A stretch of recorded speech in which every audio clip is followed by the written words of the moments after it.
চট্টগ্রাম বিশ্ববিদ্যালয়ের নাট্যকলা বিভাগের দ্বিতীয় বর্ষের ছাত্রছাত্রীদের সাথে আমার বেসিক ফিলোসফিক্যাল কনসেপ্টস এই নিয়ে যে কোর্স চলছে সেই কোর্সের এখন আমরা ইয়েতে আসবো, আমাদের যে হিস্ট্রি অফ ফিলসফিতে কিছু ফিলোসফারের নাম দেওয়া আছে। তো সেই নামগুলোতে আর্লি গ্রিক ফিলসফি প্রথমে আমাদের কাছে আসে। আর্লি গ্রিক ফিলসফির যে আলোচনা, সেই আলোচনার একটা বিরাট অংশ হচ্ছে সক্রেটিস, প্লেটো এবং অ্যারিস্টটল, এই তিনজনকে নিয়ে। তিনজন হচ্ছে প্রমিনেন্ট।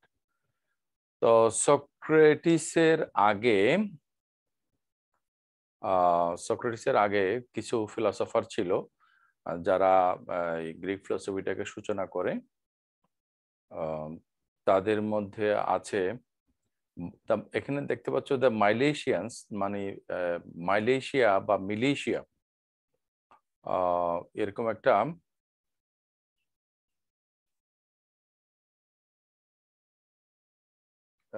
সাগরকে আমাকে শুনতে পাচ্ছ?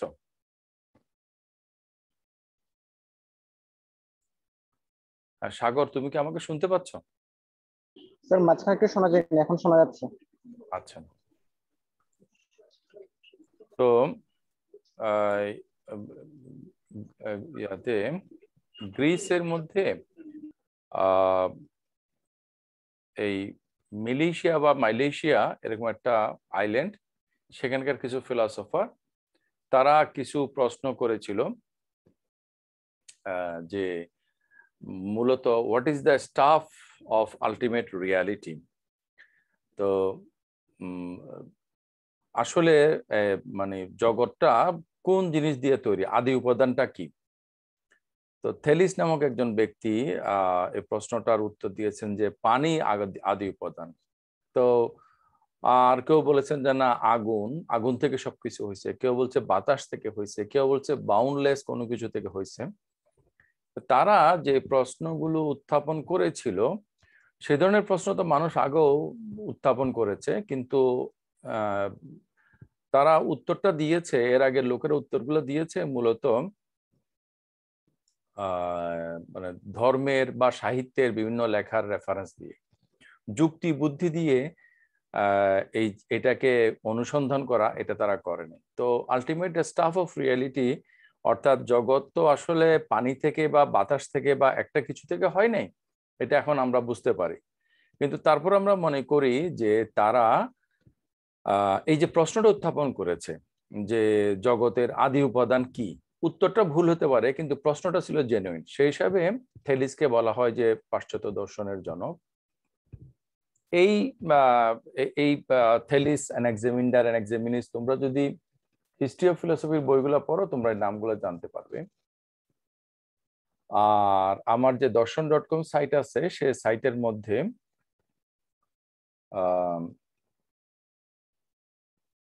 তোমরা কিছু বইয়ের পাবা, সফট কপি পাবা, সেগুলো তোমরা করে নিতে পারো। বাজারেও কিছু কপি টপি তোমরা পাবা। আমি যে নোট, ক্লাস নোটটা তোমাদের জন্য তৈরি করেছি, এটার ভিত্তিতেও তোমরা প্রিপারেশন নিতে পারো। এরপরে সক্রেটিসের আগে যেসব ফিলোসফাররা ছিল তার মধ্যে তোমরা জানো, নাম শুনছো কিনা জানো, পিথাগোরাস। যে পিথাগোরাসের উপপাদ্য স্কুলের মধ্যে ছিল। তো পিথাগোরাস, তারা একটা ধর্মীয় সম্প্রদায় ছিল, কিন্তু তারা মনে করতো যে মানে মানে সংখ্যা বা number, number is the ultimate reality, সবকিছু সংখ্যা থেকে উৎপন্ন। হ্যাঁ, এখন যে স্যার রজার পেনরোজ যে বলছেন যে আসলে আমরা যখন একেবারে গোড়ার দিকে যেতে চাই, অণু, পরমাণু, তারপরে সাব এটমিক যা কিছু আছে, কোয়ান্টাম লেভেল, সেগুলো আর একেবারে আরো যদি গোড়াতে যাই তাহলে আমরা কতগুলো সংখ্যাকে পাই। সেই হিসাবে পেনরোজের বক্তব্য এবং পিথাগোরাসের বক্তব্যের মধ্যে কিন্তু খানিকটা আমরা সাদৃশ্য দেখতে পাই। এরপরে হিরাক্লিটাস নামক একজন ফিলসফার, তিনি বলেছেন যে সবকিছু চেঞ্জ হচ্ছে এখানে। মানে ওনার একটা বিখ্যাত কথা হলো যে সাগর, তুমি আমাদেরকে শুনতে পাচ্ছ? জি স্যার, শুনতে পাচ্ছি। হ্যাঁ, তুমি তো ব্যস্ত আছো বলে মনে হচ্ছে। না স্যার। আচ্ছা আচ্ছা, হ্যাঁ শুনতে পাও, এগুলো গল্পের মতো ব্যাপার। হিরাক্লিটাসের একটা কথা হলো যে এক নদীতে দুইবার মানে ডুব দেওয়া বা সাঁতার কাটা যায় না, কারণ তুমি ডুব দিয়ে উঠতে উঠতে নদীর স্রোতটা কিন্তু চেঞ্জ হয়ে গেছে।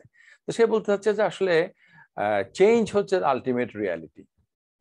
আবার এর মোকাবেলায় পারমানাইডিস নামক আরেকজন ফিলসফার, তোমরা এখানে নাম দেখতে পাচ্ছ, পারমানাইডিস। পারমানাইডিস বলছে যে না, এই যে আসলে আহ, মানে গতি বলে কোনো কিছু নাই, সবকিছুই হচ্ছে স্থির। হ্যাঁ, আমরা বিভিন্ন পজিশন থেকে দেখি বলে আমাদেরকে সেগুলো গতিশীল বলে মনে হয়।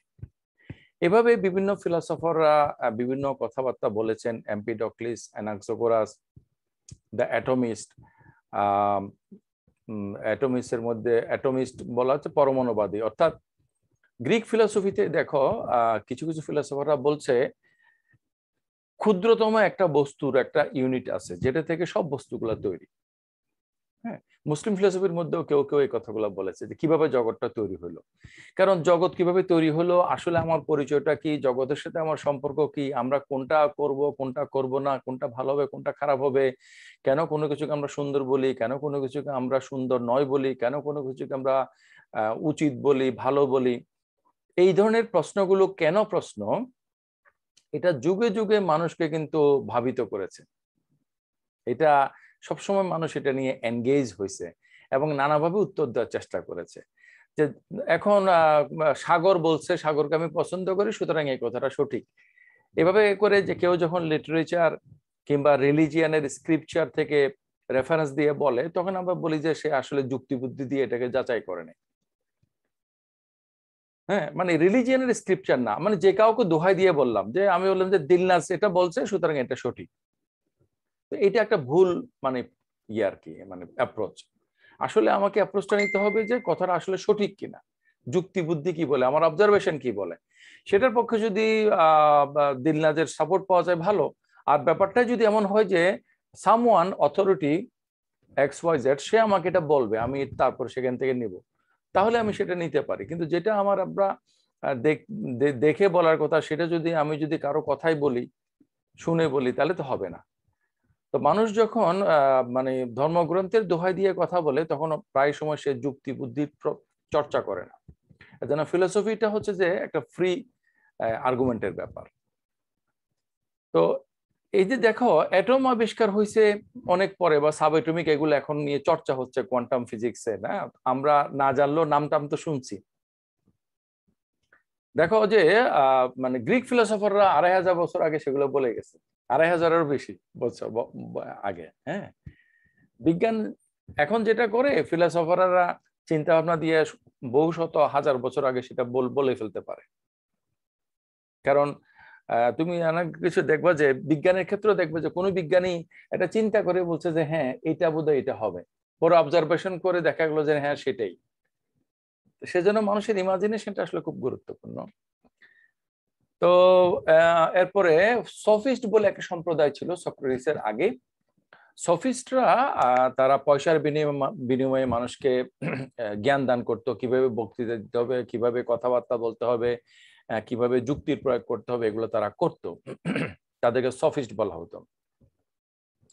এর মধ্যে আমি একজন সফিস্টের কথা এখানে নিয়ে আসছি, তোমরা দেখো যে গর্জিয়াস। গর্জিয়াস বলছে, বা আমরা জর্জিয়াস বলতে পারি, তিনি বলছেন যে ওয়ান পার্টিকুলারলি ফেমাস সফিস্ট, তিনি বলছে there is no reality, reality বলে কোনো কিছু নাই, সন্দেহবাদের কথা। যদি থেকেও থাকে আমরা সেটা আসলে কখনোই জানতে পারবো না, এবং সেটার সাথে আমাদের কোনো কমিউনিকেশন হবেও না। কথার কথা, এলিয়েন আছে, কিন্তু এলিয়েনরা এত দূরে আছে যে তাদের সাথে আমাদের যোগাযোগ হচ্ছে না। তো সঠিক জ্ঞানের ব্যাপারটা হচ্ছে তেমন যে মানে আমাদের পক্ষে আসলে এটা জানা সম্ভব না যে হোয়াট ইজ আউট দেয়ার।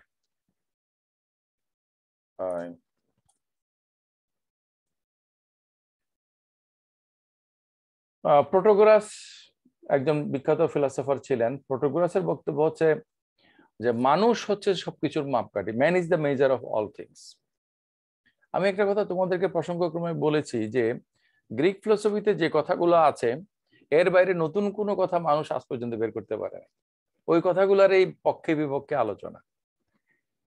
এরই পর্যায়ে খ্রিস্টপূর্ব 470 খ্রিস্টাব্দে সক্রেটিস এর জন্ম এবং 399 খ্রিস্টাব্দে তার মৃত্যু।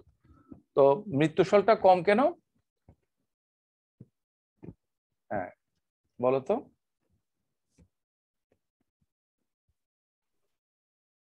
স্যার 470টা হচ্ছে খ্রিস্টপূর্ব। আচ্ছা আচ্ছা, তাহলে খ্রিস্ট পরবর্তী। এখন আমাদের সময়, এখন আমাদের জন্মসালটা আগে, মৃত্যুসালটা পরে। হ্যাঁ, আর একটা যদি মনে করো এখানে এটা উল্লেখ করা হয় নাই, আমি এটা কেটে দিচ্ছি। হ্যাঁ, মনে করো ব্যাপারটা এরকমই আছে, তখন তুমি কি মনে করবা? একটাই যদি সাল উল্লেখ করা থাকে সেটাকে তোমরা যে কোনো জায়গাতে মৃত্যুসাল হিসেবে চিন্তা করবা, যে এই ব্যক্তি এত সালে মারা গেছে। আর যদি এভাবে থাকে তাহলে এটা হচ্ছে তার জন্ম মৃত্যু। তো সক্রেটিস সম্বন্ধে তোমরা অলরেডি কিছু জানো, যে সক্রেটিস এর মানে মেথড, ডায়ালেকটিক্যাল মেথড। তিনি সফিস্টদেরকে জিজ্ঞেস করতেন যে আচ্ছা বলো তো তুমি কি জানো? সে বললো যে আমি এটা জানি। আচ্ছা এটা জানো, তাহলে এটা কিভাবে জানো? এভাবে জানি। আচ্ছা এটা থেকে তো আমরা এটা বুঝলাম, হ্যাঁ এটা বুঝলাম। আচ্ছা এটা যদি সঠিক হয় তাহলে তো ওটা সঠিক হবে, হ্যাঁ এটা সঠিক হবে। এভাবে ডায়লগ করতে করতে একটা পর্যায়ে দেখা গেল যে সে প্রথমে যে কথাটা বলছে সেই কথার সাথে পরবর্তী কথাটা কন্ট্রাডিক্টরি হচ্ছে। তখন সে বলে যে আচ্ছা তুমি তো এই কথা বলছো, এই কথা বলছো, তাহলে তোমার কোন কথাটা সঠিক? তো তাতে করে দেখা গেল যে আসলে তারা আসলে যতটা জানে বলে বলে ততটা আসলে জানে না। এই যে প্রশ্ন উত্তরের মাধ্যমে আলোচনা করে, এটা ডায়ালেকটিক মেথড, সক্রেটিস এটা করতেন। ডেলফি একটা মন্দির, সেখানে ওরাকল মানে যে ভবিষ্যৎবাণী করে এরকম, সে বলছে যে সক্রেটিস হচ্ছে সবচেয়ে জ্ঞানী। তো সক্রেটিসের কাছে যখন বললো, এটা গেল, তার বন্ধু বললো যে ওরাকল বলছে যে তুমি সবচেয়ে জ্ঞানী। সক্রেটিস বলছে যে আমি তো আসলে কিছু জানি না, হ্যাঁ, তো আমাকে কেন জ্ঞানী বলছে? তখন সক্রেটিস জ্ঞানী লোকদের সাথে আলোচনা শুরু করলেন ওই ডায়ালেকটিক্যাল প্রসেসে। দেখা গেল যে যাকে জ্ঞানী বলে মনে করা হয় বা যে নিজেকে জ্ঞানী বলে মনে করে, আসলে তার জ্ঞানটা কিন্তু মানে ত্রুটিপূর্ণ। তো সক্রেটিস ভাবলো যে এরা সবাই নিজেকে জ্ঞানী মনে করে, আসলে তারা কিন্তু জানে না।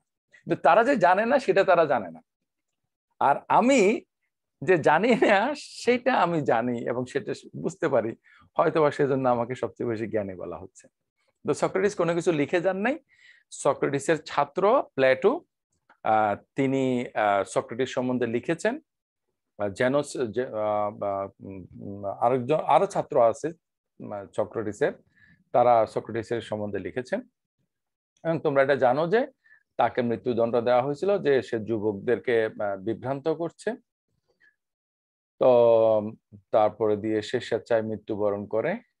আমাদের ছোটবেলায় একটা র্যাপিড রিডিং বলে একটা বই ছিল, যেখানের মধ্যে ইংরেজি মানে পড়া, পড়ে যাওয়া, এটা রিডিং, এটা থেকে কোনো প্রশ্ন আসতো না মানে বর্ণনা করার জন্য, কিন্তু হয়তো। তো ওখানে মধ্যে একটা কথা ছিল যে উনি যখন মারা যাচ্ছে তখন উনি বলছে যে I to die, you to live, which is better, only God নোস।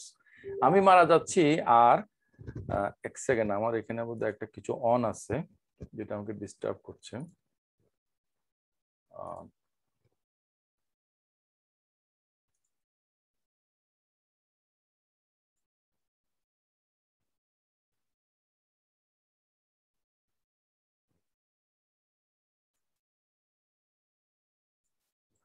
হ্যাঁ, তো স্ক্রিনটা শেয়ার করে নেই। তো আমি আমাকে মরতে হবে, আমি মারা যাচ্ছি, তোমরা বেঁচে থাকবে। কিন্তু তোমাদের বেঁচে থাকাটা বেটার হচ্ছে না আমার মরে যাওয়া বেটার হচ্ছে, সেটা কিন্তু গড ভালো জানে। হ্যাঁ, তো মর্যাদা নিয়ে তিনি মৃত্যুবরণ করেছেন। অমর্যাদার সাথে তিনি বাঁচতে চান নাই। তো ওনার ছাত্র প্লেটো তার একটা শিক্ষা প্রতিষ্ঠান ছিল, এটার নাম ছিল দ্য একাডেমি। এখন আমরা সব যে একাডেমি দেখি, এটা কিন্তু প্লেটোর শিক্ষা প্রতিষ্ঠান। তখনকার তো এখনকার মতো শিক্ষা প্রতিষ্ঠান ছিল না। এখন তোমরা যে শিক্ষা প্রতিষ্ঠানগুলো দেখছো, ইউনিভার্সিটি, এইটা মুসলিম বিশ্বে প্রথম সম্ভবত মরক্কোতে প্রতিষ্ঠিত হয়। বোধহয় এরকম। এবং খুবই ইন্টারেস্টিং একটা তথ্য হলো, দিলনাস তোমাকে আমি দেখতে পাচ্ছি, নারীরা যারা উপস্থিত আছো, এই প্রথম বিশ্ববিদ্যালয়ের প্রতিষ্ঠাতা কিন্তু একজন নারী, মানে আলফিহিরি বা এরকম কিছু একটা নাম, সম্ভবত মরক্কোতে সেই ইউনিভার্সিটি, সেটা এখনো আছে। এটাই বিশ্বের প্রথম, এবং এখান থেকেই পাশ্চাত্যের বিশ্ববিদ্যালয়ের কনসেপ্ট গুলো আসছে। এবং এখন দেখো যে আমরা যে গ্রাজুয়েশনে যে গাউন পরি, মাথায় ক্যাপ দেয়, এটা কিন্তু ওই যে মুসলিম সংস্কৃতির অংশ। হ্যাঁ, এগুলো সবগুলো ব্যাপার কিন্তু ইসলামিক সিভিলাইজেশন থেকে আসছে, ওয়েস্টার্ন সিভিলাইজেশনটা বিশেষ করে আর কি। হ্যাঁ, তো যেমন ইস্টার্ন সিভিলাইজেশন, আমরা যে অনার্সের বাংলা করেছি স্নাতক, তো ওখানে হচ্ছে যে গুরুর ওখানে গিয়ে প্রাতিষ্ঠানিক বিশ্ববিদ্যালয় প্রতিষ্ঠা হওয়ার আগেই যে গুরুর কাছে গিয়ে, যেমন আমরা যে মাযহাব গুলা বলি, ইমাম আবু হানিফার মাযহাব, আবু হানিফার ঘরের মধ্যেই ওনার ছাত্ররা এসে লেখাপড়া করতো। তো গুরু গৃহে গিয়ে তারা ছাত্ররা লেখাপড়া করতো। গুরুকে মানে খানকা বলতো, বা এগুলাকে নানা কিছু নাম বলতো ইত্যাদি আর কি। তো এক একজনের প্রতিষ্ঠান এককভাবে। প্লেটোর ছিল একাডেমি, আর অ্যাপোলজি, রিপাবলিক, এই যে আমি এগুলো যে আইটালিক করে দিয়েছি, আইটালিক দেখলে তোমরা বুঝবা যে এগুলো বই। আর কোনোটা যদি আর্টিকেল হয় সেটা ডবল কোটেশনের মধ্যে থাকবে, আর যদি বই হয় আন্ডারলাইন হবে অথবা ইটালিক হবে, তাহলে বোঝা যাবে যে এগুলো বই। তো প্লেটোর থিওরি অফ ফর্মস, তিনি বলেছেন যে আসল জিনিসটা, ওই যে প্রশ্নটা শুরু হয়েছে যে রিয়েলটা কি, উনি বলছেন যে আমাদের আইডিয়াটা হচ্ছে রিয়েল। আমাদের আইডিয়াটা, এই আইডিয়াটা কি হিসেবে, একটা ফর্ম হিসেবে থাকে, আকার হিসেবে, বিশুদ্ধ আকার হিসেবে। খুব সহজ উদাহরণ যেটা সবসময় আমি বলি, যে আমরা যখন একটা বৃত্তকে কল্পনা করি, সেটা হয় একটা নিখুঁত বৃত্ত, কিন্তু একটা বৃত্ত যখন আমরা আঁকি, সেটার মধ্যে কিছু না কিছু ত্রুটি থাকতে পারে। ওকে, তো মনে করো আমরা যখন টেবিল বলি, টেবিলের একটা আইডিয়াল ফর্ম আছে, আর ইন্ডিভিজুয়াল টেবিলগুলো হচ্ছে সেটার ফেনোমেনন, মানে সেটার একটা মানে সেটা অনুসারে বানানো। এটা হচ্ছে যে প্লেটোর আইডিয়া। তাহলে আমরা যে নাম্বারগুলো কাউন্ট করি, বলছে অ্যাবস্ট্রাক্ট একটা নাম্বার আছে। তাহলে আমরা যে এক বলি, একের ধারণাটা অ্যাবস্ট্রাক্ট, আর একটা জিনিস হলো ওই একের ধারণার একটা উদাহরণ। ওকে, আচ্ছা, তিনি একটা গুহার রূপকের কথা বলেছেন, যে মনে করো কোথায় গেল, আচ্ছা, আমাকে শুনতে পাচ্ছ সাগর? জি স্যার, শুনতে পাচ্ছি। আচ্ছা, দিলনাজ কোথায় গেল? আচ্ছা, যাই হোক, তো তিনি বলছেন যে একটা গুহার মধ্যে যদি কিছু মানুষকে বেঁধে রাখা হয় গুহার দেয়ালের দিকে মুখ করে, মানে গুহার মুখের উল্টা দিকে, গুহার মুখে ওদিক দিয়ে মানুষজন হেঁটে যায়, তাদের কথাবার্তাগুলো তারা শুনে, আর তাদের দেয়ালের মধ্যে যে ছবিটা পড়ে ছায়া, ওটাকে তারা দেখে। তো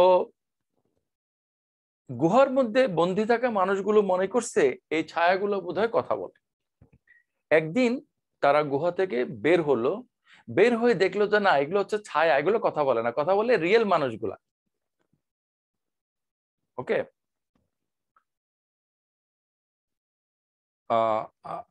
আমার কথা কি তোমরা শুনতে পাচ্ছ ঠিক মতো?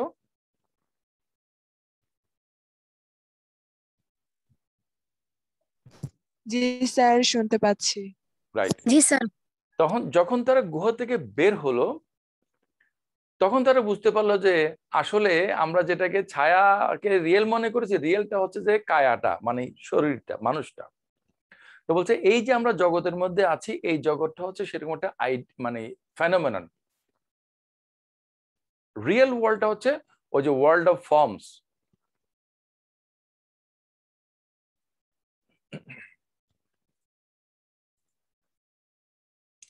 তাহলে তিনি দুটো জগতের কথা বলেছেন, একটা জগৎ হলো আমাদের এই দৃশ্যমান জগৎ, আর একটা জগৎ হলো আমাদের ধারণার জগৎ বা সত্যিকারের জগৎ। ওকে, ওনা এই প্লেটোর একটা ডায়লগ গ্রন্থ থিয়েটেটাস, এটার মধ্যে প্লেটো দেখাইছে যে পপুলারলি মনে করা হয় যে আমাদের সেন্স এক্সপেরিয়েন্স থেকে আমরা জ্ঞান অর্জন করি।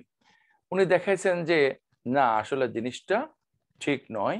এবং জ্ঞান সম্পর্কে আমরা এখন যেটা জানি, knowledge is justified true belief.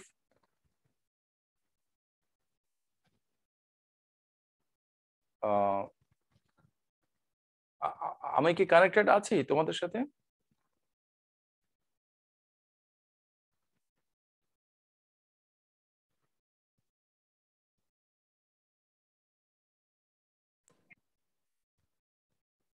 Hello,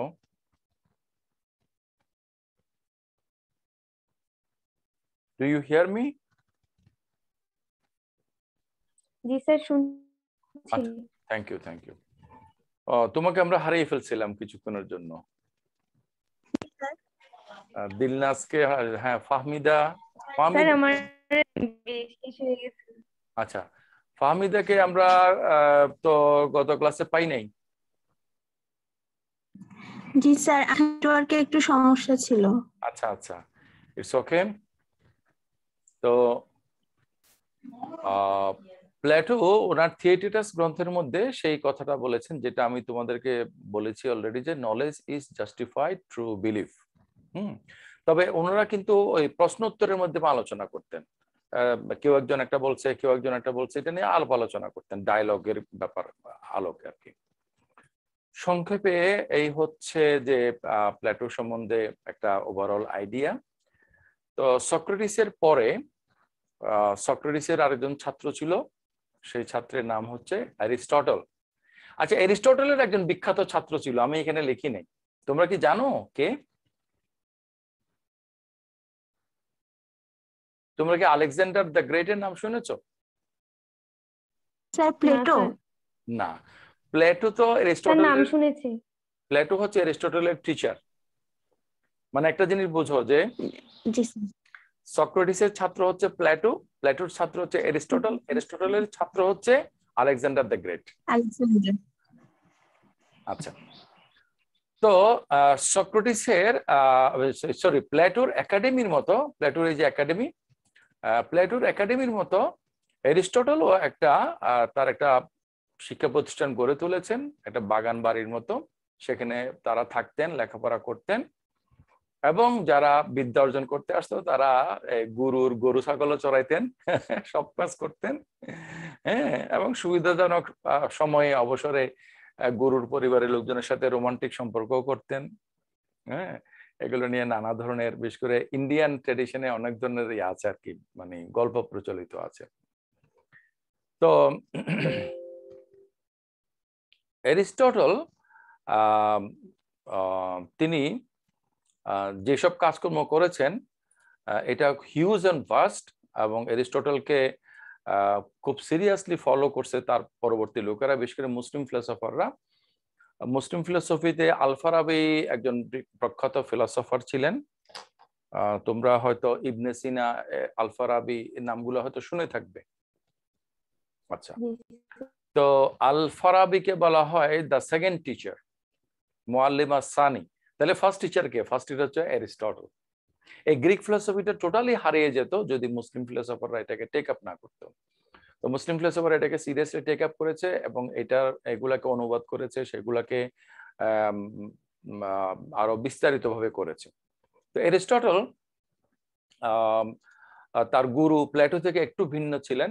Plato তো মানে আইডিয়ালিস্ট ছিলেন, আর অ্যারিস্টটল ছিলেন যে মানে অনেকটা রিয়ালিস্ট। হ্যাঁ, তো অ্যারিস্টটলের কাজকর্মগুলোকে আমরা 5টা ভাগে ভাগ করতে পারি। তার এবং অনেক বই তিনি লিখেছেন। অর্গানন একটা বইয়ের নাম, সেখানের মধ্যে তিনি লজিক ইত্যাদি নিয়ে লিখেছেন, তার রেটরিক, পয়েটিক্স ইত্যাদি। এরপরে তিনি ফিজিক্স নিয়ে লিখেছেন, তারপরে সোল নিয়ে লিখেছেন। এখন আমরা এখনকার সময়ে তোমার মানে যেভাবে সোল বললে এটা একটা রিলিজিয়াস সেন্স বোঝায়, এক সময় কিন্তু সেটা বোঝাইতো না। তখন সোলের আলোচনাটা ছিল মূলত এইটার মানে আমরা এখন যেটা মেডিকেল সায়েন্স বলি সেটার অন্তর্ভুক্ত ছিল। তারপরে মেটাফিজিক্স নিয়ে, মেটাফিজিক্স মানে কি, যেটা ওই মানে ওনার যে ফিজিক্স বইটা আছে, এই যে ফিজিক্স, এই ফিজিক্স বইটা লেখার পরে উনি মেটাফিজিক্স লিখেছেন। ওকে, তো এই বইটার নামটা মেটাফিজিক্স না, কিন্তু এটা মেটাফিজিক্স হিসেবে খ্যাতি পেয়েছে। অর্থাৎ প্রাচীনকালের লোকেরা বই যখন লিখতো বইয়ের অনেক লম্বা নাম দিত, আবার কখনো কখনো বইয়ের নাম দিত না, বইটা একভাবে একটা নামে পরিচিত হইতো। আবার কখনো কখনো কেউ একজন একটা বই লিখেছে, তার ছাত্ররা সেই বইয়ের মধ্যে আরো কিছু যোগ করে ওই গুরুর নামে বইটা চালাচ্ছে। হ্যাঁ, আবার পরবর্তী লোকেরাও সেটা, এমনকি তোমাদের মধ্যে যারা মুসলিম আছো তারা এটা যদি ইয়ে করো যে হাদিসের গ্রন্থ মেশকাত যেটা বলা হয়, এটা কিন্তু একাধিক লোকে লিখেছে। হ্যাঁ, এটা একটা ট্র্যাডিশন তখনকার সময়ে ছিল। তো মেটাফিজিক্স মানে ফিজিক্সের পরে যে বইটা, আর এখন মেটাফিজিক্সটা কিন্তু আলাদা একটা অর্থ বহন করে। হ্যাঁ, মেটাফিজিক্স মানে হচ্ছে মানে ফিলোসফির যে অধিবিদ্যা, মানে রিয়েলিটি নিয়ে আলোচনা সেটা। তারপরে তিনি এথিক্স, পলিটিক্স এগুলো নিয়ে আলোচনা করেছেন। নিকোমাকিয়ান এথিক্স, ইউডাইমিয়ান এথিক্স, পলিটিক্স, বিভিন্ন বড় বড় ওনার বইগুলো আছে এবং সেই বইগুলো এখনকার সময়ে পাওয়া যায়। আচ্ছা, আমি একটা প্রশ্ন করি তোমাদেরকে, এটা মনোযোগ বৃদ্ধিকারী প্রশ্ন। ওই যে চাইনিজ খেতে গেলে যেমন আমরা ওই যে অ্যাপিটাইজার খাই সেরকম। এখন মনে করো অ্যারিস্টটলের মেটাফিজিক্স অথবা প্লেটোর রিপাবলিক। ওকে, এখন প্লেটো নামক ব্যক্তি যে এই বইটা লিখেছেন এবং সম্পূর্ণ অংশ এভাবেই লিখেছেন বা অ্যারিস্টটল লিখেছেন, সেটার কি প্রমাণ আমাদের কাছে আছে? যে এমন তো হইতে পারে যে এখানে জাল হাদিসের নামে অনেক কথাবার্তা মানে পরবর্তী লোকেরা অ্যাড করে দিছে, হইতে পারে না?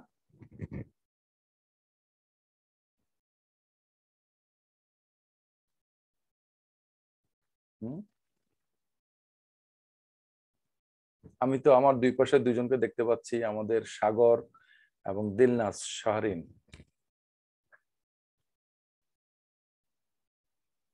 স্যার কোনো প্রমাণ তো মানে নেই। আচ্ছা, মনে করো ডাস ক্যাপিটাল যে মার্কস লেখছে, আমি কি দেখছি? না স্যার। আচ্ছা, মার্কসের হাতের লেখা যদি হাজির করা হয়, এটা যে মার্কসের হাতের লেখা, এটা হাতের লেখা বোঝা গেল, তাই না? আবার এখনকার যে প্রযুক্তি, সেই প্রযুক্তি অনুসারে তো এগুলোকে রিপ্রোডিউস করা সম্ভব।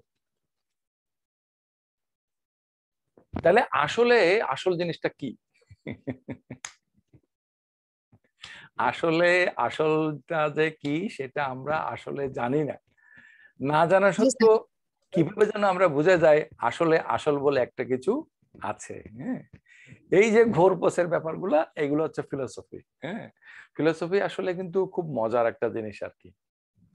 তুমি এটাকে যে কোনো ভাবেই কাজে লাগাতে পারো। একটুখানি ফিলোসফি দিয়ে তুমি একটা উপন্যাস লিখে ফেলতে পারো, একটুখানি ফিলোসফিক্যাল কনসেপ্ট ইউজ করে তুমি একটা সুন্দর একটা সিনেমা বানাইতে পারো। এই যে ক্রিস্টোফার নোলান এখনকার সময়ে একজন সিনেমা ডাইরেক্টর। হ্যাঁ, তো উনি, তারপরে এই যে ওনার নাম কি, বিখ্যাত পরিচালক, অনেক বড় বড় ভালো ভালো সিনেমা, ইভেন তুমি আমাদের বাংলাতে অথবা হিন্দিতে সবচেয়ে ভালো সিনেমাগুলো দেখবা যে সেখানে কিন্তু কিছু ফিলোসফিক্যাল ব্যাপার স্যাপার আছে। তুমি একটুখানি ফিলোসফি লাগাই দিলেই দেখা যাবে যে এরপরে তুমি যে কোনো কিছুই করতে পারবো আর কি। হ্যাঁ, তোমরা এই আমার একটা ভালো লাগছে যে তোমরা যারা আমরা রেগুলার ক্লাস করেছো, তোমরা অন্ততপক্ষে এই জিনিসটা বুঝছো। আমার কাছে আমার ধারণা যে philosophy is not meant to give any specific answer to any question. Instead, philosophy is to clarify you about things, about the issues. Philosophy মূল কাজটা হচ্ছে to raise genuine question and to find out the possible alternative answers. এখানে একটা catch আছে যে মনে করি একটা বিষয় আনসার হলো 4টা। ফিলোসফি বলছে আস্তিকতাও সঠিক, নাস্তিকতাও সঠিক, সবকিছুর পক্ষে যুক্তি আছে, সংশয়বাদের পক্ষ যুক্তি আছে, নৈরাজ্যবাদের পক্ষ যুক্তি আছে। কিন্তু দিন শেষে ব্যক্তি মানুষ হিসেবে বাস্তব জগতে আমি কিন্তু একই সাথে আস্তিক, নাস্তিক, হ্যাঁ, সংশয়বাদী এবং নিশ্চয়তাবাদী সবকিছু হতে পারি না। দিন শেষে আমি একটা পজিশনকে বেছে নেই। কেন বেছে নেই? কারণ এটা আমার কাছে বেটার মনে হয়। অ্যাকচুয়ালি এভরিবডি ডাজ দ্যাট, সবাই সেটা করে।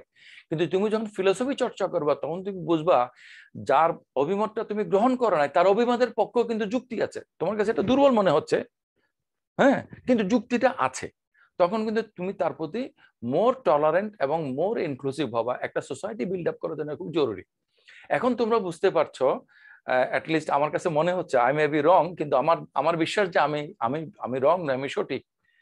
তোমরা বুঝতে পারছো যে আমাদের মানে বিশ্ববিদ্যালয় তো বটেই, স্কুল কলেজ শিক্ষার সর্বপর্যায়ে ফিলোসফির একটা কোর্স থাকা উচিত, বুঝছো?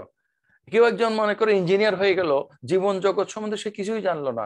এসব ইঞ্জিনিয়াররা শেষ পর্যন্ত রেডিক্যাল ফ্যানাটিস্ট, এবং এই যে কেউ কাউকে, এই যে দেখুন ওই যে একটা ছেলেকে পিটায় মেরে ফেলছে, হ্যাঁ, মানে এরকম ঘটনাগুলো কেন ঘটতেছে? কারণ হচ্ছে যে তার মধ্যে মানবিক ইয়েগুলো নাই। তুমি দেখবা যে আর্টস এন্ড হিউম্যানিটিস যারা পড়ে তারা কিন্তু অনেক বেশি ফ্রেন্ডলি, অনেক বেশি সোশ্যাল, অনেক বেশি তারা হিউম্যানিটেরিয়ান।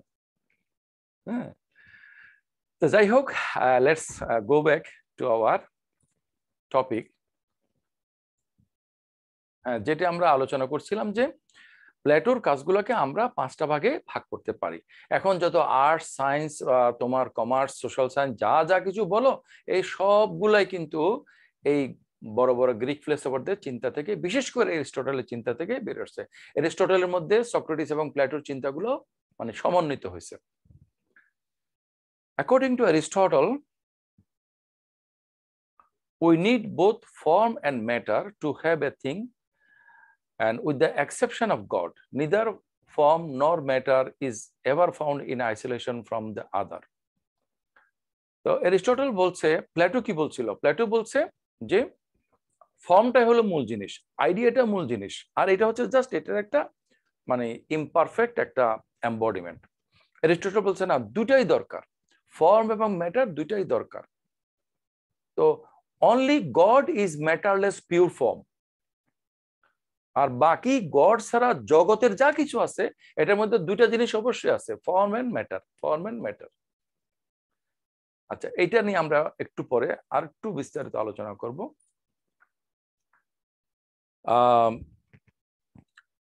এরিস্টটল বলছেন যে জিনিসটা আসলে কি, হ্যাঁ, এইটার ফর্মটা কি, এইটা যদি আমরা প্রশ্ন উত্থাপন করি তাহলে উত্তরটা হচ্ছে যে জিনিসটা হলো, আমরা এইখানে এসে আমরা কিন্তু ইয়ার সাথে একমত হব। এখানে এসে আমরা মানে এখানে এসে এরিস্টটল ইয়ার সাথে একমত হচ্ছে, প্লেটোর সাথে, তার গুরুর সাথে, যে আসল জিনিসটা কিন্তু ফর্ম। ওকে, আচ্ছা, এরপর উনি বলছেন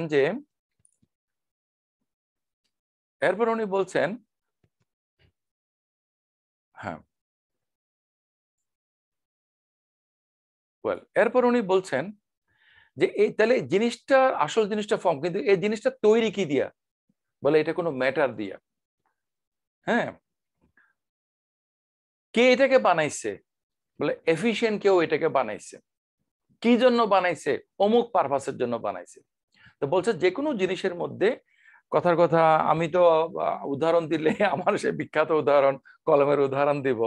তাহলে কলমের ধারণাটা হচ্ছে যে আসল কলম, কলমটা কোনো না কোনো, যেমন এটা প্লাস্টিক দিয়ে বানানো হয়েছে, কোনো কথার কথা এই যে এটা মেটাল দিয়ে বানানো হয়েছে। কলমটা কিভাবে বানানো হয়েছে? আমরা যেটা মূর্তি বলি, তাহলে মূর্তিটার যে কল্পনা, এটা হচ্ছে যে এটার মূল বিষয়টা। মূর্তিটা বানানো হয়েছে কি দিয়া? লোহা দিয়ে, পিতল দিয়ে, মাটি দিয়ে, কাঠ দিয়ে, কোনো কিছু দিয়ে। তারপরে এটা কে বানাইছে, কিভাবে এটা হয়েছে? বলে কোন একটা এফিশিয়েন্ট কজ, একটা কারিগর, একটা মিস্ত্রি, হ্যাঁ, কেউ এটা বানাইছে। কেন বানাইছে? এটাকে পূজা করার জন্য, অথবা এটাকে সৌন্দর্য হিসেবে দেখার জন্য, কোনো না কোনো কারণে বানাইছে। তাহলে একটা উদ্দেশ্য কারণ, একটা হলো যে নিমিত্ত, মানে এটা কি বলে, এফিশিয়েন্ট কজ মানে দক্ষতামূলক কারণ, আরটা হলো বস্তুগত কারণ, আরটা হলো আকারগত কারণ। তাহলে এটা একটা আকার থাকতে হবে, এর সাথে এটা একটা মেটেরিয়াল স্টাফ থাকতে হবে, গড ছাড়া। শুধু গড হচ্ছে পিওর ফর্ম। তারপরে এইটা বানানোর জন্য একটা প্রসেস লাগবে, এবং এটা বানানোর একটা উদ্দেশ্য লাগবে। আস্তিকতা নাস্তিকতা নিয়ে বিতর্কগুলো আমি প্রায় সময় শুনি। যেরকম একটা বিতর্কের মধ্যে জন লেনক্স নামক অক্সফোর্ডের একজন ম্যাথমেটিশিয়ান আছেন, তিনি আস্তিকতার পক্ষে বলেন। তিনি বলছেন যে কেটলিতে পানি ফুটতেছে, কত ডিগ্রি তাপমাত্রায়, কেন ফুটে কেটলি ইত্যাদি সকল সায়েন্টিফিক বর্ণনা যতই তুমি জোগাড় করো, আমি যে চা খাওয়ার জন্য, কফি বানানোর জন্য যে কেটলিটা পানি ফুটাইতেছি, এটা কিন্তু বর্ণনার মধ্যে নাই। এটা আমার মানে ওই যে আমার পারপাসের সাথে রিলেটেড, এবং এই পারপাসটা সাবজেক্টিভিটির সাথে রিলেটেড। সেজন্য তুমি অবজেক্টিভ বর্ণনা দিয়ে একটা জিনিসকে সম্পূর্ণ বর্ণনা দিতে পারো না, এটা ওনার বক্তব্য আর কি। তো এই চারটা কারণ এর কথা তিনি বলেছেন। পরে উনি বলছেন যে এটাকে দুইটার মধ্যে করে নেওয়া যায়, যে ফর্ম একটা আর মেটেরিয়াল কজ, এফিশিয়েন্ট কজ এবং পারপাস যা ফাইনাল কজ, এগুলোকে মিলে আরেকটা। এই দুইটা মিলে চার কারণকে আমাদের ফিলোসফি ডিপার্টমেন্টে এই ধরনের প্রশ্ন আসে। তোমাদের সাথে আমি এগুলো নিয়ে ডিটেলসে যাব না আজকে, যেহেতু আমরা আমার এখানে বলছে ইন্টারনেট কানেকশন ইজ আনস্টেবল। তোমরা কি আমাকে শুনতে পাচ্ছ?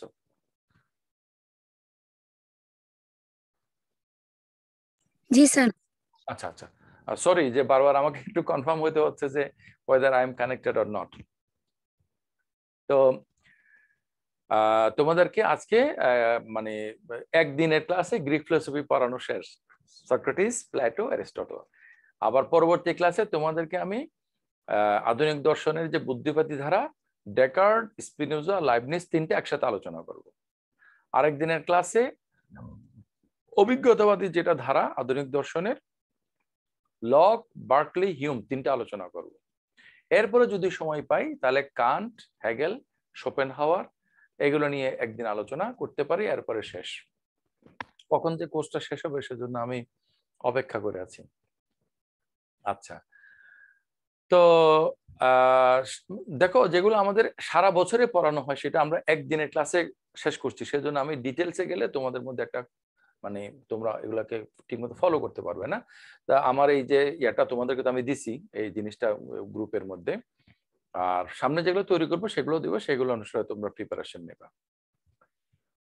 তো আমরা আলোচনা করছি অ্যারিস্টটল সম্বন্ধে। অ্যারিস্টটল বলছে যে আসলে মানে যে কোনো কিছুর মধ্যে দুইটা জিনিস থাকে, তাহলে যেটা ফর্ম সেটা হচ্ছে পটেনশিয়াল, পসিবল। আর এই যে আমরা যে কোনো একটা মেটেরিয়াল স্টাফ দিয়ে কোনো একটা এফিসিয়েন্সি কাজে লাগিয়ে কোনো একটা কিছু করার জন্য সেটাকে তৈরি করলাম, এটাকে আমি অ্যাকচুয়ালাইজ করলাম। ওকে, তাহলে একটা হলো পটেনশিয়াল, একটা হলো অ্যাকচুয়াল। এই যে আমাদের জন্মগ্রহণ আমরা করলাম, এটা হচ্ছে অ্যাকচুয়ালাইজেশনের প্রসেস। ফার্টিলাইজেশন থেকে শুরু করে আমাদের বার্থ থেকে শুরু করে আমাদের বেড়ে ওঠা। কিন্তু এইভাবে করে একটা মানব ভ্রূণ তৈরি হওয়া, শিশু হিসেবে ভূমিষ্ঠ হওয়া, এরপরে বড় হওয়া, এই নিয়মটা যদি আগে থেকে না থাকতো প্রাকৃতিক ভাবে, বা যারা ধর্ম বিশ্বাসী তারা বলতে পারে যে স্রষ্টা কর্তৃক নির্ধারিত, এটা যদি না থাকতো তাহলে কিন্তু এই জিনিসটা হইতো না। আমরা যখন একটা জিনিসকে বানাই সেটা কিন্তু আমরা কোনো না কোনো গিভেন রুলকে, সম্ভাবনাকে কাজে লাগিয়ে আমরা সেটা করি। মনে করো ABCD এভাবে করে XYZ 26টা অ্যালফাবেট। এই 26টা অ্যালফাবেটকে নানাভাবে বসিয়ে আমরা অক্ষর তৈরি করি এবং মিনিং সেটার মধ্যে অ্যাটাচ করি, এবং এর মাধ্যমে সকল লেখাগুলা তৈরি হয়। তাহলে এই 26টা অক্ষরের মধ্যে আজ পর্যন্ত যতগুলা ইংরেজি লেখা হয়েছে, ইংরেজি বলা হয়েছে, বা ভবিষ্যতে বলা হতে পারে, সবগুলো কিন্তু পটেনশিয়ালি রয়ে গেছে।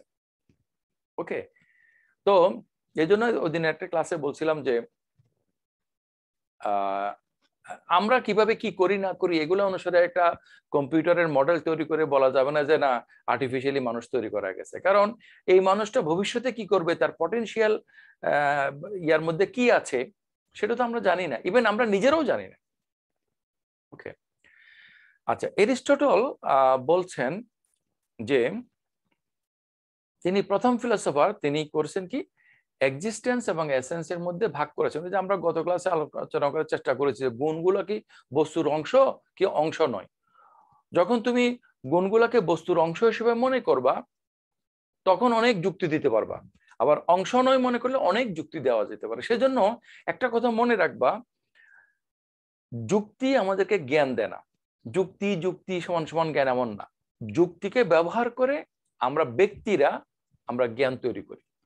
এই জন্য একই যুক্তি একই জগতে বসবাস করলেও আমাদের কারোর কাছে এই যুক্তি ভালো লাগে, কারোর কাছে ওই যুক্তি ভালো লাগে, এবং একই যুক্তিকে ব্যবহার করে বিভিন্ন জন বিভিন্ন মানে সিদ্ধান্ত নিতে পারে। আমি একদিন একটা গল্প তোমাদেরকে খুব সম্ভবত বলেছিলাম, মার্ডার কেস এক্সাম্পল। বলছিলাম কি যে এক ব্যক্তি নিহত হয়েছে ছুরিকাঘাতে, একটা রক্ত মাখা ছুরি সহ একজন ব্যক্তিকে পাশে দেখা গেছে। বলেছিলাম এটা?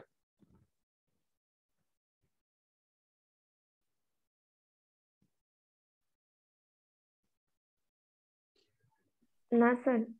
না স্যার বলেননি। শুনতে পাই না, এরকমটা শুনি নাই। আচ্ছা আচ্ছা, তো এখন রক্তমাখা ছুরি সহ যে ব্যক্তিকে পাওয়া গেল, সে কি আসলে কি রেস্কিউয়ার নাকি মার্ডারার? মানে আমি বলতে চাচ্ছি যে সেম ডেটা কে তুমি ভিন্নভাবে রিড করতে পারো, অপোজিট ভাবে রিড করতে পারো।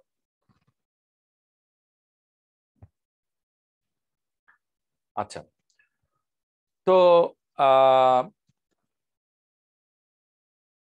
এখন আমরা যদি মনে করি যে গুণগুলো বস্তুর অংশ, তাহলে বস্তুটা কোথায়? আমরা এই আলোচনাটা গত ক্লাসে করেছিলাম যে আমরা যদি বলি যে গুণগুলো বস্তুর অংশ, তাহলে আমি বস্তুকে যখন জানি, তাহলে আমি যদি বলি যে এই কলমের গুণগুলা, তাহলে এই কলম দিয়ে আমি যা কিছু লিখবো, কলমটা আমার হাতে থাকলে লেখাগুলোকে আমার হাতে চলে আসলো।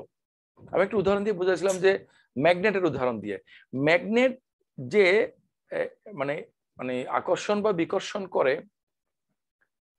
এটা তো ম্যাগনেটের পাশে অন্য কোনো মেটাল, মানে মেটাল অন্য যে কোনো মেটাল হলে হবে না, মানে আয়রন অথবা অন্য কোনো ম্যাগনেট হইতে হবে, তখন বোঝা যাবে। মনে করে একজনের কাছে একটা ম্যাগনেট আছে, অন্য কোনো আয়রন বা ম্যাগনেট তার কাছে নাই, সে তো ওই ম্যাগনেটটাকে একটা মেটাল মনে করবে, আয়রন মনে করবে, ম্যাগনেট মনে করবে না। তাহলে আমার যে একটু আগে যেটা বললাম, আমার যে পটেনশিয়াল কোয়ালিটিস গুলো রয়ে গেছে, যেগুলো এখনো অ্যাকচুয়ালাইজড হয় নাই বস্তু, তাহলে আমাকে জানার মাধ্যমে সে কি ওগুলো জানবে? এটা জানবে না। তাহলে আমি একটা কিছু, আর আমার বিভিন্ন গুণ উৎপন্ন হচ্ছে, আমার বিভিন্ন দোষ উৎপন্ন হচ্ছে, আমার দ্বারা বিভিন্ন কর্ম সাধিত হচ্ছে, আমার বিভিন্ন বৈশিষ্ট্য প্রকাশিত হচ্ছে। তাহলে বলছে যে এসেন্সটা আলাদা অ্যাট্রিবিউটস থেকে বা কোয়ালিটি থেকে। অন দ্য কন্ট্রারি, একটা কলমের যদি সব এসেন্স গুলোকে উইথড্র করা হয়, আমার যত বৈশিষ্ট্য আছে সবগুলো যদি বাদ দেওয়া হয়, তাহলে আমি কোথায় থাকি? এরকম একটা মানে গন্ডগোল আমরা দেখতে পাই।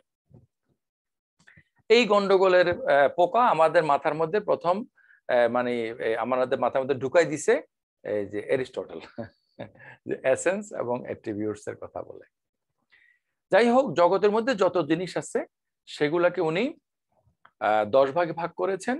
তোমরা এখানে দেখতে পাচ্ছ যে substance, quantity, quality, relationship, place, time, posture, constitution, passivity, activity. ওনার বক্তব্য হচ্ছে জগতে আমরা যাই কিছু দেখি না কেন, এই সবগুলোর এগুলোর কোনো না কোনো টাইমে আছে, কোনো না কোনো প্লেসে আছে, কোনো না কোনো রিলেশনশিপে আছে, এটার কিছু না কিছু কোয়ালিটি আছে, কিছু না কিছু কোয়ান্টিটি আছে, এটার একটা প্যাসিভিটি আছে, একটা অ্যাক্টিভিটি আছে, ইত্যাদি দিক থেকে 10টা ক্যাটাগরির কথা উনি বলেছেন। জগতে যা কিছু অস্তিত্বশীল, বিশেষ করে যেগুলোর মধ্যে প্রাণ আছে, সেগুলোকে উনি 3 ভাগ করেছেন। উদ্ভিদ আত্মা,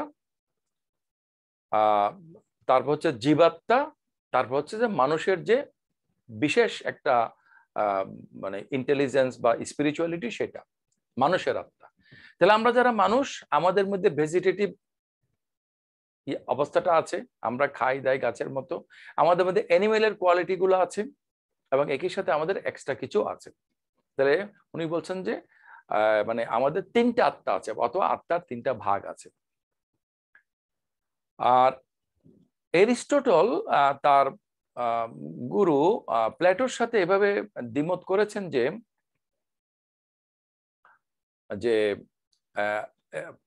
প্লেটো বলছেন যে হ্যাঁ, ইয়াটা হচ্ছে মানে আইডিয়াটা হচ্ছে যে একদম রিয়েল, সেটা আউট দেয়ার আছে, সেই অনুসারে বস্তুগুলো। তাহলে আমরা যদি কতগুলো কয়েন ধরি যেগুলো সার্কুলার, এই কয়েনের সার্কুলারিটি প্লেটোর মতে এটা আলাদা একটা জিনিস, আর সেই মোতাবেক কয়েনগুলোকে বানানো হয়েছে।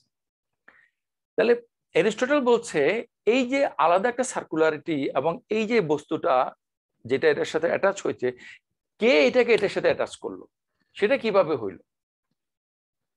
ওকে, তাহলে বলছে এখানে তাহলে কি তৃতীয় একজন কেউ আছে যে এটা এই অ্যাটাচমেন্টের কাজটা করেছে? সেক্ষেত্রে আমরা গডের কথা বলতে পারি, কিন্তু যে কোনো আলোচনার মধ্যে গড করেছেন, গড রেফারেন্স নিয়ে আসলে অসুবিধা হলো গড ক্যান ডু এনিথিং। এখন তুমি যে কোনো একটা লজিক্যাল প্রবলেমে যখন গডকে নিয়ে আসবা, তখন তো এইটা একটা মানে লজিক্যাল ক্রাইসিস তৈরি করে। ওকে, যেগুলো আমরা কেউ কোনোভাবে সমাধান করতে পারছি না, সেগুলোর জন্য গড নামক একটা এন্টিটিকে আমরা হয়তো স্বীকার করতে পারি, কিন্তু আমি যে জিনিসটা পারছি সেটার জন্য গডকে নিয়ে আসা এইটা আসলে ঠিক না। এবং ইসলামিক সেন্সে আমরা যারা গডকে সবকিছুর কর্তা মনে করি, this is a sentiment, not actual. মানে অ্যাকচুয়ালি ব্যাপারটাকে আমরা মানে কি বলে অ্যাকচুয়ালি বলতে প্র্যাকটিক্যালি আমরা এটাকে কাউন্ট করি না। এখন somebody is murdered, who has murdered? God has murdered, because God has allowed the murderer to murder the person. তাহলে তার কোনো কিছু হবে না।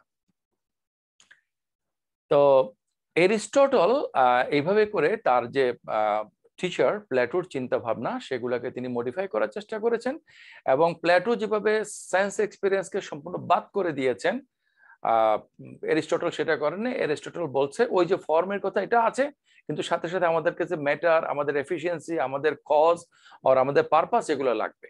সেই জন্য Aristotle is more realist and Plato is more idealist. কিন্তু এরপরও এখনকার মানে জড়বাদীদের মতো নন এরিস্টটল, কারণ এরিস্টটল বলছে যে ইনটুইশন আমাদের খুব দরকার। কিছু কিছু বিষয় আছে যেগুলো ইনটুইশন ছাড়া আমরা বুঝতে পারি না। গডের কথাটা উনি এভাবে নিয়ে আসছেন এবং এটা খুবই গুরুত্বপূর্ণ। মানে ঈশ্বরের অস্তিত্বের প্রমাণ আছে তাহলে বিশ্বাস করব, প্রমাণ নাই তাহলে বিশ্বাস করব না। এখনকার নাস্তিকেরা যেগুলো নিয়ে করে, আমি 2010 সালে তখনকার একটা খুব নামকরা ছিল, ব্লগ ছিল সামহায়ার ইন কি জানি এরকম নাম, ওখানের মধ্যে আমি একটা আর্টিকেল লিখেছিলাম যে ঈশ্বর নিজেও চান না ঈশ্বরের অস্তিত্বের প্রমাণ নিয়ে কেউ ঈশ্বরে বিশ্বাস করুক। প্রমাণ নিয়ে আসলে আর বিশ্বাসের দরকারটা কি? হ্যাঁ, আমরা যারা মুসলমান আমরা জানি যে কারো যখন মৃত্যু যন্ত্রণা শুরু হয়ে যায়, যখন সে ফেরেশতাদেরকে দেখতে পায়, তখন তার তওবার দরজাটা বন্ধ হয়ে যায়, কারণ এটা তার কাছে empirical fact, the after life. হ্যাঁ, তো এখন ওই প্রমাণ দিয়ে আমরা এটা কলম কিনা বই করতে পারি। God is not a matter যাকে আমি দেখাইয়া শোনাইয়া প্রমাণ দিয়ে এটাকে অ্যাকসেপ্ট করব। আমরা যুক্তি ব্যবহার করি, আমাদের অভিজ্ঞতাকে কাজে লাগাই, কিন্তু আলটিমেটলি এটা হচ্ছে আমাদের একটা very intimate experience, intuition, one to one direct relation. God ছাড়াও এরকম ইনটুইশনের উদাহরণ তিনি বলেছেন যে আমাদের principle of contradiction. Principle of contradiction হচ্ছে যে আমি বললাম এটি কলম এবং কোন রকমের চেঞ্জ ছাড়া আমি বললাম যে এটি কলম নয়। এটা কি সম্ভব? আমি যদি বলি যে 2 + 2 = 4 এবং 2 + 2 = 4 নয়। আমরা বিভিন্ন বিষয়ে আমরা দ্বিমত পোষণ করি, বিভিন্ন বিষয়ে আমরা পরস্পরের সাথে আমরা কন্ট্রাডিক্ট করি, কিন্তু দুনিয়ার সকল মানুষ, এমনকি যে কোনো লেখাপড়া জানে নাই, যে মনে করো সভ্য জগৎ থেকে বিচ্ছিন্ন, সভ্য জগৎ থেকে বিচ্ছিন্ন হলে সে যে অসভ্য হবে তেমনও কিছু মনে করা আসলে ঠিক না। হ্যাঁ, যে মানে সভ্য জগৎ থেকে যারা বিচ্ছিন্ন তারা অসভ্য, এটা মনে করাটা কিন্তু এটা কিন্তু একটা রেসিজম। হ্যাঁ, এই আমাদের মতো প্রাতিষ্ঠানিক লেখাপড়া যারা করে নাই, মনে করো এরকম কেউ বা কোনো জনগোষ্ঠী, সেও কিন্তু সামনে এটা গাছ এবং একই সাথে এটা গাছ নয়, এটা মাছ। হ্যাঁ, এটা একটা পাথর এবং একই সাথে এটা একটা বাতাস। একই সাথে এটা আছে এবং একই সাথে নাই, এটা কিন্তু হয় না। ওকে, তো কোয়ান্টাম ফিজিক্স বলে একটা জিনিস আছে, তোমরা কি সেটার নাম শুনেছো কেউ? জি স্যার। আচ্ছা, জি স্যারটাকে বললাম স্যার আমি বলতে স্যার দিলনাজ। ও আচ্ছা আচ্ছা, সরি আমি খেয়াল করিনি। হ্যাঁ, কোয়ান্টাম ফিজিক্স এর মধ্যে একটা থট এক্সপেরিমেন্টের কথা আছে যে শ্রোডিঙ্গারের বিড়াল, এটা কি গল্পটা জানো? শ্রোডিঙ্গার একজন মানে জার্মান, শুনেছো এটা? না স্যার, এইটা শুনিনি। আচ্ছা, উনি বলছে এই যে মনে করো একটা বক্স, এরকম একটা বক্স। হ্যাঁ, এই বক্সের মধ্যে একটা তেজস্ক্রিয় পদার্থ আছে। হ্যাঁ, তো ওই তেজস্ক্রিয় পদার্থটা যদি কোনো একটা সুইচের মধ্যে টোকা লেগে যায়, ওটা রেডিয়েট করা শুরু করবে। তো ওই বক্সের মধ্যে একটা বিড়াল রাখা হচ্ছে, তো বিড়াল রাখা হলে বিড়ালটা তো নড়াচড়া করবে, বের হওয়ার চেষ্টা করবে, হয়তো একসময় সে ওইটাকে অন করে দিছে, তখন তো রেডিয়েশন বের হবে, বিড়ালটা মারা যাবে। এখন তুমি এই রেডিয়েশন মানে হতে পারে এরকম বক্সের মধ্যে বিড়ালটা রাখার পরে বক্সটা না খুলে সেখানে ভিতরে কি হচ্ছে না দেখে তুমি কি বলতে পারবা যে বিড়ালটাকে জীবিত আছে না মৃত আছে? না না স্যার। তাহলে এটা জীবিত থাকার সম্ভাবনা 50%, মৃত থাকার সম্ভাবনা 50%। ওকে, তাহলে আমরা এ থেকে তারা বলতে চাই যে আমরা বলতে পারি যে বিড়ালটা একই সাথে জীবিত এবং মৃত। আসলে ক্যালকুলেশন দিয়ে আমরা কিন্তু অনেক কিছু বের করতে পারি। যেমন ক্যালকুলেশন দিয়ে আমরা একটা জিরো রেডিয়াসের সার্কেল কল্পনা করতে পারি, মাইনাস কোন একটা ফিগারের একটা রেডিয়াসের আমরা একটা মানে ইয়ে ক্যালকুলেশন করতে পারি, কিন্তু বাস্তবে সেটা কিন্তু হবে না। বাস্তবে কোনো একটা কিছু হয়তো জীবিত হবে, না হলে মৃত হবে। একই সাথে জীবিত এবং মৃত দুটো কিন্তু হবে না। তাহলে বলছে এই যে প্রিন্সিপাল অফ কন্ট্রাডিকশন, একই সাথে জীবিত এবং মৃত হবে না। আরেকটা হলো প্রিন্সিপাল অফ আইডেন্টিটি, এখানে লেখা নাই। যেমন এই যে আমার নাম মোহাম্মদ মোজাম্মেল হক, আমি চেঞ্জ করে দিলাম। অবশ্য আমি সারা জীবনেই চাইছি নামটা চেঞ্জ করার জন্য। ইনফ্যাক্ট আমি আসলে কিন্তু আমার এই নামটাও চেঞ্জ করা নাম, অর্থাৎ আমার আকিকাতে যে নামটা দিছিল, আমি স্কুলে ভর্তি হওয়ার সময় আমি গ্রাম থেকে যখন ক্লাস 3 পরে ক্লাস 4-এ ক্যান্টনমেন্ট স্কুলে ভর্তি হতে গেলাম, তখন আমি নামটা চেঞ্জ করে দিছি।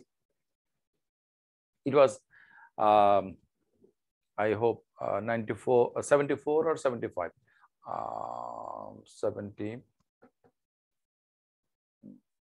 75 অ্যারাউন্ড। ওকে, তো চেঞ্জ করে দিছে। এটা আমার ঘরের লোকেরা পরে জানছে। এখন সারা জীবন আমি এটাকে আবার চেঞ্জ করতে চাইছি, কিন্তু কোনো মতেই পারছি না। এটা সত্যি ঘটনা। ছাত্র জীবনে অন্যভাবে লিখতাম, কিন্তু তখন পেপারে যখন আমার নাম আসতো, তখনকার সময় তো ইত্তেফাক পত্রিকা ছিল প্রধান পত্রিকা, কিন্তু ছাত্র নেতা ছিলাম সেই হিসেবে আর কি। হ্যাঁ, কিন্তু সেই নামটা হয়নি। বিশ্ববিদ্যালয়ে আমাকে যখন শোকজ করে, তখন ঠিকই আমার একদম সার্টিফিকেটের নামে শোকজটা করছে। এখন আমি নামটা চেঞ্জ করতে চাই, কিন্তু পারি নাই। মনে করে চেঞ্জ করলাম, হ্যাঁ, মনে করে আমার কোনো নামই নেই।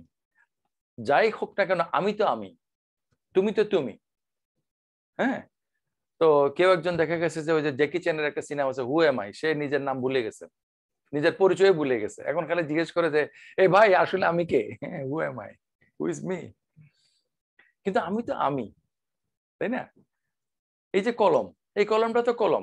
এই ফ্যাক্টরিতে এই ধরনের কলম মনে করো 10,000 কলম বানানো হয়েছে।